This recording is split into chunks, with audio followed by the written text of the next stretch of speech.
closer to campus through student-generated content. Ryan, I'm going to ask you a series of questions. Just answer the first thing that comes to your mind, okay? Okay. Okay. Favorite all-time quarterback? Brett Favre. Who is your #1 fan? My mom. If you push play on your iPod, what would be playing right now? Probably Johnny Cash. The best conference in college football. The SEC. Well, thank you, Ryan. For ESPNU Campus Connection, I'm Brittany Kogut. Kinda like the guy who likes the man in black. Coach Petrino said in the press conference on Monday that it is so valuable they have Joe Adams back on the sidelines. They say he brings a smile and energy and a true love for the game of football. I am here at Reynolds Razorback Stadium where Coach Bobby Petrino's Razorbacks are about to face off against Steve Spurrier's South Carolina Gamecocks. Now both teams desperately need a win this weekend. South Carolina came off of a devastating loss against Tennessee last weekend and dropped them out of the top 25 polls. And the Razorbacks are still searching for 2 wins to become bowl eligible and keep their postseason hopes alive. Whether you're an employee, a volunteer, a parent, or a child, you feel hope when you step into a facility like this. USC Trojans tailback Stephon Johnson endured a weightlifting accident yesterday. How do you feel about the upcoming season? Are you ready for it to be here? I'm ready for it to be here. You know, I'm ready to get better here in the spring and the 2-a-day camp, but the fall, I just can't wait to play out here in front of 75,000 on the road. Who knows how many, but I'm just ready to play. I am Brittany Kogut, high above Beale Street in Memphis, Tennessee. This is the last day before the 2010 Liberty Bowl tomorrow. Before practice today, both head coaches met with the media at the Embassy Suites Hotel, the last time they will be speaking before the Liberty Bowl. Before Skip Holtz began, he was presented with a very special gift from the Liberty Bowl. Here on the campus of the University of Arkansas, a lot of importance is placed on what happens between these 100 yards on Saturday. But in light of the holidays, we take a step off the field to meet a special member of the Razorback football team, Ethan Hamilton.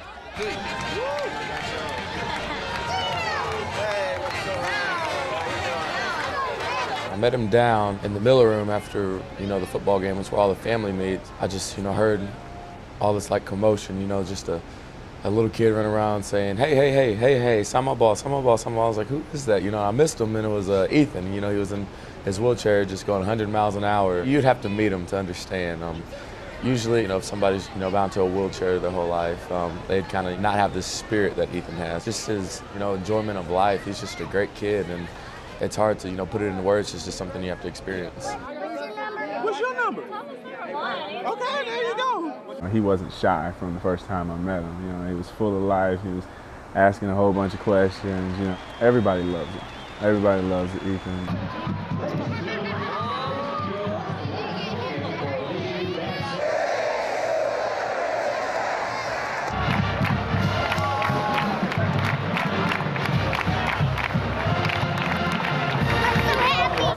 I don't think that his condition is going to get any better. And that's just something that he has to deal with every day. He has to live with. But I know that when he comes out in public, you never see him feeling sorry for himself at all. The impact that he's made on me is probably bigger than the impact that I've made on him. And I thank him for that. Ethan is unbelievable, and how people are just drawn to him. You would think he wouldn't be as happy as he is, but just he's always excited, and he's just, when we saw him, instantly we were drawn to him.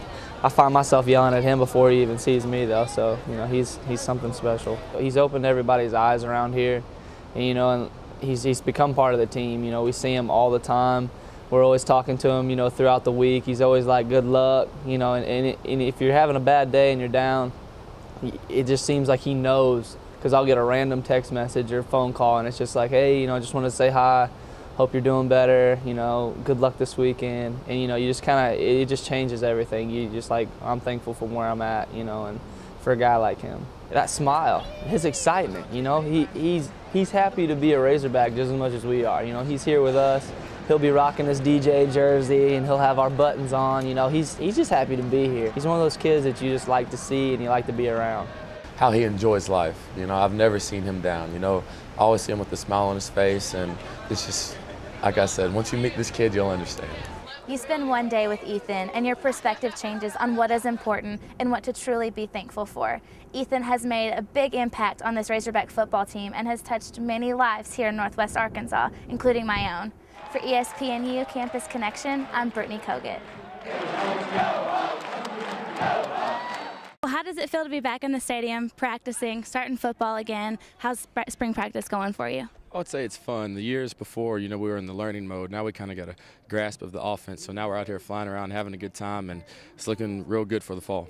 Well, what about the team as a whole? What have you noticed? Any progression since just the beginning of spring practice? I would say big time. We're cutting down on mistakes from last year, even though we do have a couple here and there, but we're cleaning it up, and practice is moving at a fast tempo, and that's just huge for us to play in the SEC, is to be fast, and that's going to help us out later on down the road.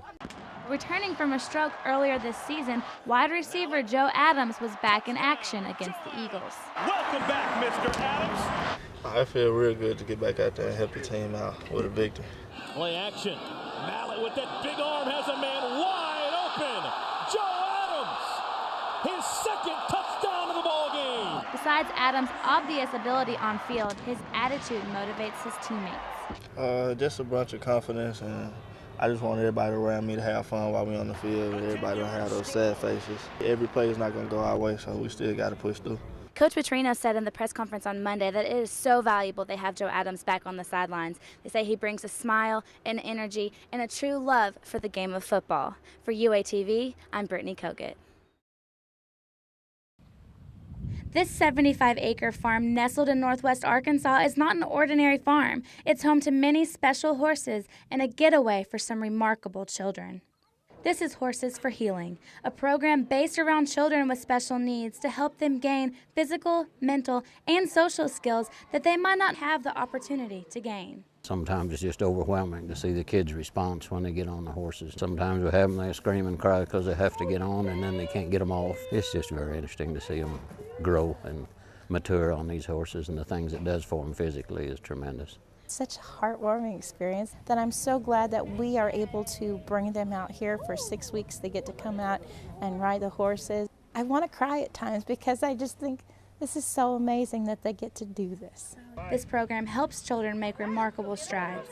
Volunteer Teresa Thompson believes in its cause. First time they get into the saddle and they start to feel the movement, it is an instant grin. Power of therapeutic riding. There are just case study after case study that show us the learning advantages of being on a horse because of their cadence or their rhythm. It's horses like Tubby here who change the lives of children every day in northwest Arkansas. Whether you're an employee, a volunteer, a parent, or a child, you feel hope when you step into a facility like this. For UATV, I'm Brittany Kogut. Welcome back to UATV. I'm Brittany Kogut with your look at sports. Oregon running back LeGarrette Blount, who was suspended after the first game of the season for punching a Boise State player, was reinstated yesterday. He has missed a total of 8 games, and in his absence, his team has gone 7-1. Perfect up until their loss last Saturday against Stanford. Blount says, "I'm grateful to Coach Kelly that he cares enough to offer me this second chance. Now it's up to me to prove to people that their lasting impressions of me are not what they saw in Boise."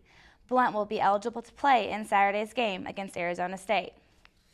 I am Brittany Kogut, high above Beale Street in Memphis, Tennessee. This is the last day before the 2010 Liberty Bowl tomorrow. Before practice today, both head coaches met with the media at the Embassy Suites Hotel, the last time they will be speaking before the Liberty Bowl. Before Skip Holtz began, he was presented with a very special gift from the Liberty Bowl. Before we get started with Skip, we have a special presentation for Skip from Mr. John Ellis. John is one of our board members, a 1956 graduate of the University of Arkansas. John, if you'll step out front and make this presentation to Skip. He's got something for you, Skip. I don't know if I need to be concerned, worried. I'm surprised, I can tell you that. John also owns Pig and Whistle Barbecue, and they'll be doing the barbecue pregame and up in the press box for us tomorrow. Hey, why don't you do it? Come out front, John, if you will, with Skip. Okay, I will. This is kind of a dual capacity effort. Since I'm a graduate University of Arkansas, I know your dad pretty well, but also on the Liberty Bowl board, and wish you very good success in this particular game. We'd like to give you an original oil painting done by Ernie Patton of your dad's 1978 Orange Bowl victory. Wow. Oh, wow. Look at that. Look at that. Very nice. Very nice. And that was the 31-6 Oklahoma game. Skip Holtz stepped up to the microphone to outline what his team needs to do to win tomorrow. I think schematically, whoever has a pen last wins. You can draw up any defense up here and an offensive play that can beat it. Same thing, you can draw any offensive play up here and you can draw a defense that can stop it. What we have to do is we have to be smart with when we do what we do. That's going to be our key. We have to be multiple. We can't just be a zone team. We can't just be a 2-deep team. We can't just be a 3-deep team, and we can't just be a man team. We're going to have to learn to play all. We're going to have to learn to play all of them, and we can't let them get a beat on when we're going to be in what we're going to be in. Coach Petrino followed and talked about his team's week of preparation. You know, it has been a great week for us. We've really enjoyed it. I've been proud of the way our players have prepared in meetings, the way we've practiced. I think we all had great experiences with the other events that we've had, and I know our fans have really enjoyed it here. You know, the trip to St. Jude's was an eye-opener for everybody, and to see that maybe we have some effect on helping young children like that is something that I know hit a lot of our players in their heart, and is really a special place. And for the bowl game to be a big part of helping St. Jude's is something that is special for us. But it's time to play. You know, it's time to play. Our preparation has been there all week, and now it's time to go do a walkthrough here this afternoon and go through our normal Friday night meetings and get ready for the game tomorrow. Coach Petrino then addressed the need to suspend 3 players from the team. Yeah, it really hurts. You know, it's something that's really hard. It's hard on me to do that. Those guys have put a great commitment and effort into being Razorbacks, and they just stepped out of their character a little bit. It's something that I know that they have given a lot to this football team. They've been responsible for helping us win games and helping us build this program. So it's really a hard thing to do in one aspect. In the other aspect, it's you know, one of those things that, you know, it wasn't a hard decision because they knew the consequences and chose. You know, one thing you always try to do with your football team is make sure they understand what's right and what wrong is. And then once they understand what is right and what is wrong, they have a decision to make, whether they're going to do right or do wrong. And if you choose to do wrong, there's natural consequences. Coach Petrino closed by addressing how important a win would be for this Razorback program. Well, it's real important to me, and I think it's real important to our players. You know, the key is to not really focus on the scoreboard, is focus on performing, focus on playing well, playing one play at a time and doing your job. And I think if we'll do that and do it the way we have in the past, then the outcome takes care of itself. So, you know, we don't want to sit up there and look at the scoreboard. We want to concentrate on playing one play at a time, performing, doing our best, trying to have our best game of the year. After the press conference, Coach Petrino left for the team's final practice before the Liberty Bowl tomorrow. The practice was closed to the media and the general public, but the fans rolling into Memphis have found plenty to do to keep them busy today. There's a parade downtown today filled with fans from both teams. Their bands, spirit squads filled Beale Street.